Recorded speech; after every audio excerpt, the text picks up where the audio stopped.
Good morning, students. From today, we'll start with a new chapter, that is chapter number 8, called The Cell, Unit of Life. So, this chapter is important and also a very basic chapter which everyone need to know when talking of living organism. You can expect around 8 marks from this particular chapter. So let's take up what is cell. See, when you see living and non-living things, we can easily distinguish between a living and non-living things on a different basis. Out of that, one important point which distinguish the living and non-living is the presence of cell in case of living organism. All living organisms are composed of cell. So we'll see here. See, these are the basic unit of life. All living organisms are composed of cell, whereas in some organism they are made up of a single cell and you call it as a unicellular organism. And if organism is made up of number of cells, you call them as a multicellular organism. But whatever might be the case, all living organisms are made up of cell. When you take a unicellular organism, that is an organism, here the organism is made up of a single cell. There is only a single cell and the single cell constitute the organism. So those organisms are capable of independent existence. They can live independently. They can exist independently. And second thing is, they can perform the essential functions of life. All the essential function, it can be the digestion, respiration, circulation, whatever is necessary for living organism, so that will be performed by that single cell. Anything less than a complete structure of a cell, if there is anything less in this structure, they cannot exist independently. That means what? The cell is the fundamental structural and function unit of living organism. Is the point clear? See here, unicellular, I told you there will be a single cell, and that single cell is capable of existing independently, and also it is capable of performing all the function essential for survival. That means what? Here, cell is sufficient for an organism to be alive. Something less than the structure of the cell, it cannot exist independently. Meaning without cell, a living organism cannot exist. So that's the reason why we call the cell as a fundamental structural and functional unit of living organism. Now, let us see the discovery of cell. Who discovered the cell for the first time? It was Robert Hooke, who discovered the cell for the first time while he was observing a slide of a cork of the plant. During that period, the microscopes were not well developed. He had some self-made microscope by which he was observing these cork slides of the plant, where he was able to see such compartment or a small room. He called it as a small room. These are the space which were available. He was able to observe such small compartments or a room, and he called it as a cell there. But now we know that the corks are the dead cell.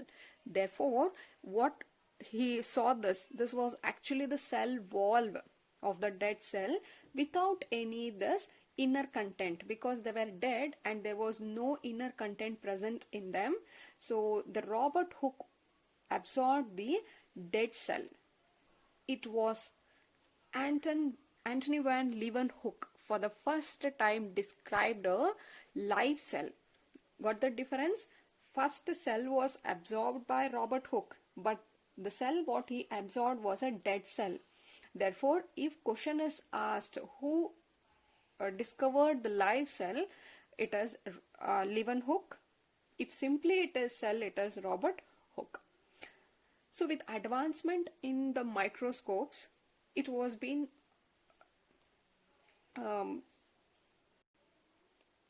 easier to study the structure or see the microscope through the see the structure of the cell, and it was done by Anton van Leeuwenhoek. And later on, it is a Robert Brown who discovered the nucleus which are present inside this cell. Is this clear? Now, moving to the cell theory.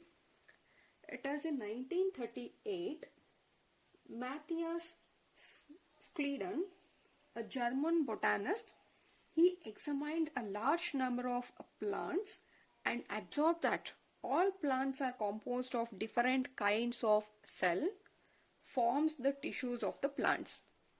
In various plants, he was able to see that all the plants here were made up of different types of cell which form the tissues of the plant. And during the same period, it was one more scientist called Theodore Schwann. He was a British zoologist. He studied different types of animal cells.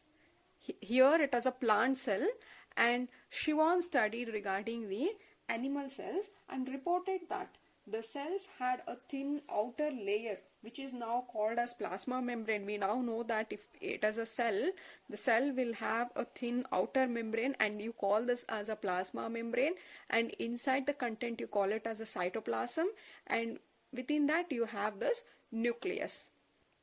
So he was able to see this thin outer membrane, and he also concluded that the presence of a cell wall is a unique characteristics of plant cell.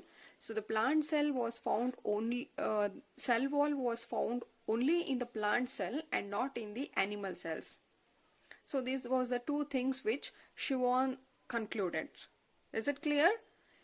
Here he studied various plant cell and finally concluded that all plants were made up of different types of cells that forms a tissue. And this zoologist studied various animal cell and saw that there was a thin outer membrane, you call it as a plasma membrane, and also he concluded that the presence of cell wall is a unique characteristics of plant cells. On basis of this, these two scientists together proposed the cell theory. So initially they formulated the cell theory with some of the points like all organisms are made up of cells and the product of the cells. It was later on one more scientist called Rudolf Virchow. He modified the cell theory hypothesis by adding one more point which was concluded by him. So it is now called as modern cell theory.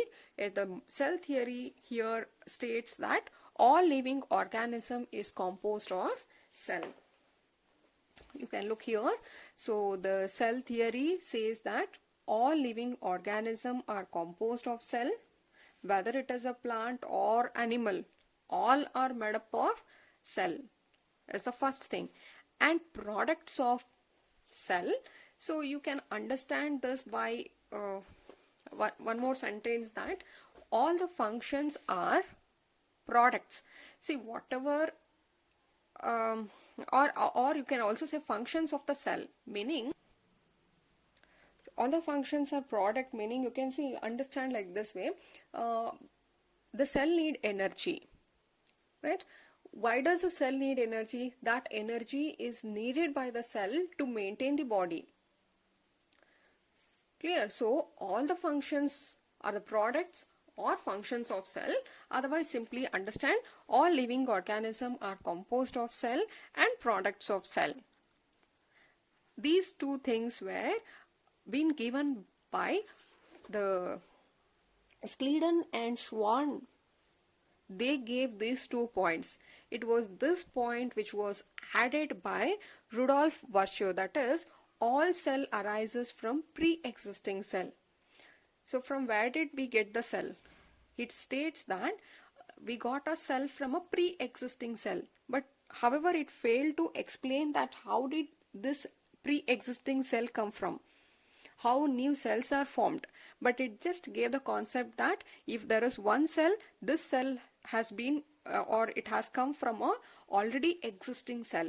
All cell arises from pre-existing cell, and this was given by Rudolf Virchow in 1855, and this is called as omnis cellula e cellula. They can ask you, right? What does omnis cellula e cellula meaning? Here cell exists from a pre-existing cell. Clear? Now, moving on to the structure of a cell, you can see that the shape, the size and functions or activities of a cell differ greatly. See, for example, if you consider the shape of a cells, there are various cells with a different shape. If you see the RBC cells, they are round or biconcave. WBC cells, they are irregular. If you see the columnar epithelial, they are long and narrow. Nerve cells branched and they are long. If you see the tracheates in case of a plant, they are very elongated. Mesophyll, they can be round or oval shape. If you see the guard cells in the stomata, they were like bean shaped. This was in case of a dicot, right? Whereas the same guard cells, if you observe in the monocot, they were dumbbell shaped. And even if you say the shape of a bacteria, there were round shaped bacteria called coccus. There was a rod shaped bacteria called bacillus, a comma shaped vibrio. So like this, the shape of a cells can vary. You can see different cells in a different shape. They can be a disc-like, polygonal, columnar, cuboid, thread-like, or irregular in shape. Then the size of the cells will also vary. You can see the mycoplasm, a smallest cell, because we told this is a bacteria which lack the cell wall.